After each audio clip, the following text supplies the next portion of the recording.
Underground में रंग बिरंगे मुर्गी के बच्चे। एक गांव में दास नाम का आदमी रहता था। उसका एक बेटा और बेटी थी। एक दिन उसका बेटा शिवा दास के पास आकर बोला, पिताजी पिताजी मुझे 100 रुपए चाहिए। 100 रुपए? किस लिए? काम है, दो ना पैसे। ऐसा बोलकर वो 100 रुपए लेकर चला गया। ये देखकर सुशीला बोली, वो जब भी पैसे मांगता है आप दे देते हो। उन पैसों का वो क्या कर रहा है, कभी पूछा है आपने? एक बार पूछिए ना। जमा कर रहा होगा या कुछ खरीद लेता होगा। ठीक है, मुझे काम के लिए देर हो रही है। ऐसा बोलकर वो वहाँ से अपने काम के लिए निकल जाता है। दास एक मुर्गियों के फार्म में काम कर रहा था। उसका मालिक मोहन, अरे ओ दास, उन मुर्गी के अंडों का लोड ले जाकर रिटेलर के शॉप में दे आ जा। ठीक है मालिक। ऐसा बोलकर उन मुर्गी के अंडों को रखकर एक ऑटो में ले जाकर आसपास के गाँव में हर दुकान में बिक्री करके वो शाम को वापस मोहन के पास आता है। साहब, सारे मुर्गी डिलीवरी हो गए। ठीक है, कल सुबह सुबह जल्दी आ जाना, मुर्गियों के लिए दाना लाना है। ठीक है साहब। ऐसा बोलकर दास वहीं खड़ा रहा। ये देखकर मोहन पूछा, तुम अभी तक गए नहीं, यही क्यों खड़े हो? जाओ, मैं अपनी पगार बढ़ाने के लिए 1 साल से पूछ रहा हूँ। मैं यहाँ पूरे 3 सालों से काम कर रहा हूँ। उस वक्त आप मुझे जितनी पगार देते थे अभी भी उतना ही दे रहे हैं। उस वक्त जैसी मेरी जरूरतें नहीं रही साहब, मेरी जरूरतें बढ़ गई हैं। बच्चे बड़े हो रहे हैं, उन्हें पढ़ाना लिखाना है। आप मुझ पर कृपा करके पगार बढ़ाएं तो बहुत अच्छा होगा। तुम्हारे काम के लिए वो पगार ही बहुत ज्यादा है। ये कोई करोड़ों का बिजनेस थोड़े ना है। एक अंडे पे 1 रुपए का ही मुनाफा होता है। इस तरह अगर मैं पगार बढ़ा दूं तो सब पगार बढ़ाने की मांग करेंगे। तब मुझे इस फार्म को बंद करके किसी फार्म में काम करने के लिए जाना पड़ेगा। साहब, ऐसा मत बोलिए साहब, 3 साल से काम कर रहा हूँ, 1 रुपए भी पगार नहीं बढ़ाया आपने। अरे दास, बार बार 3 साल मत बोला करो। इन 3 सालों में जाने कितनी बार तुमने अंडे यहाँ से अपने घर ले गए। मैंने उन सब का कोई हिसाब नहीं किया। तुमने जितने अंडे लिए उन सब के पैसे मुझे दे दो, तब जाकर मैं तुम्हारा पगार बढ़ाऊंगा। उसने कहा। ये बात सुनकर दास दंग रह गया। साहब, मैं जो अंडे ले गया था वो थोड़े थोड़े से टूट गए थे, अच्छे अंडे नहीं थे। वो टूट गए थे या अच्छे अंडे थे मैंने तो नहीं देखा, और मैं जानना भी नहीं चाहता। अभी मैं तुम्हारा पगार नहीं बढ़ा सकता। काम करना है तो करो, वरना चले जाओ। इस तरह साफ साफ बात बताकर वो वहाँ से चला गया। दास भी बिना कुछ बोले वहाँ से घर आ गया। घर आकर वो उदास बैठा हुआ था। ये देखकर उसकी पत्नी सुशीला बोली, क्या हुआ जी, ऐसे क्यों बैठे हो? और होना क्या है भगवान? उसने सारी बात अपनी पत्नी को बताई। सारी बात सुनकर सुशीला बोली, हम कर भी क्या सकते हैं, शायद हमारे नसीब में यही लिखा हुआ है। लेकिन बच्चों की पढ़ाई का क्या करें? इस छोटी सी पगार में घर कैसे चलेगा और उनकी पढ़ाई कैसे पूरी होगी? मैं भी घर घर जाकर काम करने लगूंगी। दोनों मिलकर काम करेंगे और बच्चों को पढ़ाएंगे, उसने कहा। इतने में जब दास को बच्चे घर में नजर नहीं आए तो उसने पूछा, बच्चे कहाँ हैं? पता नहीं जी, घर के पास खेलेंगे बोलकर निकल गए थे। थोड़ी देर बाद मैं उन्हें ढूंढने के लिए गई तो दिखाई नहीं दिए। मैंने सोचा उनके दोस्त के घर में गए होंगे, वहाँ पर भी ढूंढा मगर वो नहीं थे। वो बोल रही थी कि इतने में शिवा का दोस्त अशोक उनके घर आकर बोला, अंकल, शिवा है क्या? तुम लोगों के पास नहीं आया? नहीं आंटी, घर पर नहीं है। नहीं, और किसके घर जा सकता है? मैंने हर जगह ढूंढ लिया आंटी, वो कहीं नहीं है। ये बात सुनते ही सुशीला घबराने लगी। तब दास बोला, अरे कहीं नहीं है तो कहाँ गए होंगे? तुमसे बोलकर नहीं गए थे? उन लोगों ने तो बोला था कि घर के आसपास ही खेलेंगे, लेकिन वो यहाँ नहीं है। कहाँ गए होंगे? चलो ढूंढते हैं। ऐसा सोचकर वो लोग घर के पीछे ढूंढने के लिए गए। दास के घर के पीछे बहुत बड़ा खाली जगह था।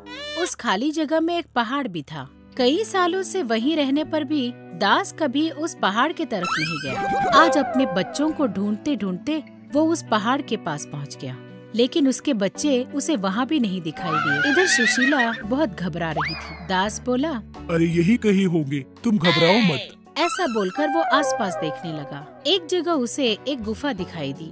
उस गुफा को देखकर आश्चर्यचकित होकर वो उस गुफा के तरफ बढ़ने लगा। जब उस गुफा से होकर वो अंदर पहुंचा तो वो दंग रह गया। मेरे घर के पीछे इतना बड़ा गुफा है, क्या हो सकता है इसमें? ऐसा सोचते हुए वो अंदर पहुंचा। अंदर उसका बेटा और बेटी दोनों बैठे हुए थे। उनके साथ वहाँ कई तरह के रंग बिरंगे मुर्गी और मुर्गी के बच्चे भी थे। ये देखकर दास दंग रह गया। अरे बेटा शिवा, क्या है ये सब? ये सब अपने ही है पिताजी। जब भी आप मुझे पैसे देते थे, उन पैसों से मैंने मुर्गी के बच्चे खरीद लिए थे। उन्हें मैं और बहन दोनों मिलकर पाल रहे हैं। ये बात सुनकर दास और सुशीला दोनों आश्चर्यचकित हो गए। क्या ये सब अपने हैं? लेकिन तुम लोगों को इस अंडरग्राउंड का पता कैसे चला? पिताजी, हम रोज खेलते हैं ना, तो इसी तरह एक दिन हमें ये जगह दिखाई दिया। यहाँ कोई भी नहीं आता, इसीलिए मुर्गियों की सुरक्षा के लिए हम उनका यही देखभाल कर रहे हैं। आज से आप अपना नौकरी छोड़ दीजिए और इन्हीं की देखरेख कीजिए। मैं और बहन खूब मन लगाकर पढ़ेंगे। उसने कहा। ये बात सुनकर दास रोने लगा और अपने बेटे को गले लगाकर प्यार से बोला, अपनी पढ़ाई के पैसे तुमने खुद जोड़ लिए बेटा। आज से इन मुर्गियों की मैं देखरेख करूंगा। तुम खूब अच्छे से पढ़ना। उसने कहा। सब लोग खुश थे। दास ने मोहन के पास नौकरी छोड़ दी। अब उसी अंडरग्राउंड में उन मुर्गियों को पालते हुए वो अपने बच्चों की पढ़ाई लिखाई भी देखने लगा। आज हम देखेंगे कि मूर्ख लोगों की क्या हालत होती है। एक गांव में अजय नाम का एक आदमी रहता था। उसे मक्खन पिघलाने के लिए एक हांडी की जरूरत थी। वो पड़ोस के गांव में अपने दोस्त विजय से एक मक्खन पिघलाने का हांडी ले आया। उसने लकड़ियों से चूल्हा तैयार करते समय हांडी को बाजू में रख दिया था। इतने में एक बिल्ली आई और हांडी पर चढ़कर वो झांककर अंदर देखने लगी। तब अजय ने उसे श करके भगाने का कोशिश किया। उसके हाथ हिलाने से उसका हाथ हांडी को लग गया। हांडी नीचे गिर गया और उसके 2 टुकड़े हो गए। अजय ने हांडी जोड़कर विजय को लौटा दिया। विजय ने हांडी में दरार को देखकर पूछा, ये कैसे हुआ? अजय ने कहा, मुझे नहीं पता। फिर वो वहां से चला गया। विजय ने महाराज को इसके बारे में बताया। अजय को समझ में नहीं आ रहा था कि वो क्या करे। तो वो गांव के एक बुद्धिमान आदमी के पास सलाह लेने आ पहुंचा। उस आदमी ने पूरी कहानी सुनी। फिर उसने कहा, इस पूरी घटना का कोई गवाह नहीं है। इस आधार पर मैं तुम्हें अपनी ओर से लड़ने के लिए 3 सलाह देता हूं। पहली, तुम जब यह हांडी लेकर गए थे उसमें पहले से ही दरार थी, समझ गए? दूसरी सलाह, तुम्हारे हांडी लौटाने के बाद शायद उसमें दरार आई हो। अच्छा। और तीसरी सबसे अच्छी सलाह कि तुमने विजय से हांडी ली ही नहीं थी। वैसे तो हांडी की कीमत 25 पैसे थी, पर उस आदमी के दिए हुए सलाह के कारण अजय ने उसे 1 रुपया दिया और वापस चला गया। अगले दिन राजा ने कार्यवाही शुरू की। अजय ने राजा से कहा, मैंने जब हांडी ली थी महाराज, तभी उसमें दरार पड़ी हुई थी। और सच कहूं तो शायद मेरे हांडी लौटाने के बाद उस हांडी में दरार पड़ गई हो महाराज। और ये दोनों भी नहीं तो एक आखिरी बात बताता हूं, मैंने विजय से हांडी ली ही नहीं थी। ये सुनने के बाद, तुम झूठे हो अजय, तुम्हें 2 रुपया जुर्माना भरना पड़ेगा विजय को। अजय ने सोचा, मैंने तो एक बुद्धिमान व्यक्ति की दी गई सलाह को इतनी अच्छी तरह से याद किया था और राजा को सुनाया भी, फिर भी मुझे 2 रुपए का जुर्माना क्यों भरना पड़ा? वो जुर्माना भर के वहां से चला गया। आज हम देखेंगे एक मामूली किसान की सूझबूझ। एक गांव में एक गरीब किसान रहता था। वो सोचता था कि उसकी गरीबी राजा ही दूर कर सकते हैं।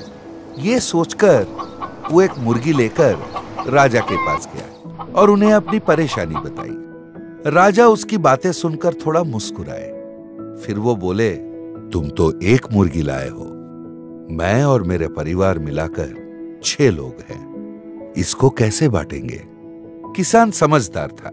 वो बोला, ये तो कोई बड़ी समस्या नहीं है महाराज, मैं इसको आप 6 लोगों में बांट दूंगा।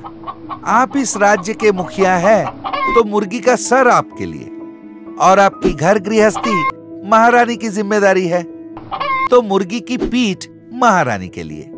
आगे जाके आपके दोनों बेटे आप ही के पैरों के निशान पे चलेंगे, इसलिए मुर्गी के दोनों पैर उन दोनों के लिए। जिस तरह पर के निकलने पर पंछी उड़ जाते हैं, उसी तरह बड़ी होके उड़ जाने वाली आपकी बेटियों के लिए मुर्गी के दोनों पर। मैं आपका मेहमान हूँ, तो मेरे लिए मुर्गी का बचा हुआ हिस्सा होगा। किसान की बातें सुनकर राजा बहुत खुश हुआ। उसने किसान को धन धान्य देकर भेजा। ये बात पूरी गांव में फैल गई। राजा से पैसे ऐंठने के लिए एक लोभी भी सोच में पड़ गया। उसे रुपए चाहिए था, पर वो किसान जितना समझदार नहीं था। एक दिन वो 5 मुर्गियों को एक पिंजड़े में डालकर राजा के पास ले गया। राजा उसे देखते ही समझ गया कि वो साफ मन लेकर उनसे मिलने नहीं आया है। फिर भी राजा ने मुस्कुराते हुए उनसे कहा, हम तो 6 लोग हैं और तुम तो सिर्फ 5 मुर्गियां ले आए हो। ये कैसे बटेंगी? क्या तुम बिना काटे हम 6 लोगों में इन मुर्गियों को बांट सकते हो? लोभी डर गया और चुपचाप खड़ा रहा। राजा ने कहा, ये तुम नहीं कर सकते। फिर राजा ने उस किसान को बुला भेजा। किसान वहां पर आकर उस समस्या का हल बताना शुरू किया। राजा और रानी के लिए 1 मुर्गी, मिलकर हुए 3। आपके दोनों बेटों के लिए 1 मुर्गी, मिलकर हुए 3। आपकी दोनों बेटियों के लिए 1 मुर्गी, तो अभी सब मिलकर हुई 3। अब बची 2 मुर्गियां, मैं और दोनों मुर्गियां, सब मिलकर हुई 3। किसान का सूझबूझ देखकर लोभी का चेहरा फीका पड़ गया और राजा ने किसान को उन दोनों मुर्गियों के साथ साथ धन भी दिया। लोभी अपना खाली हाथ मलता ही रह गया।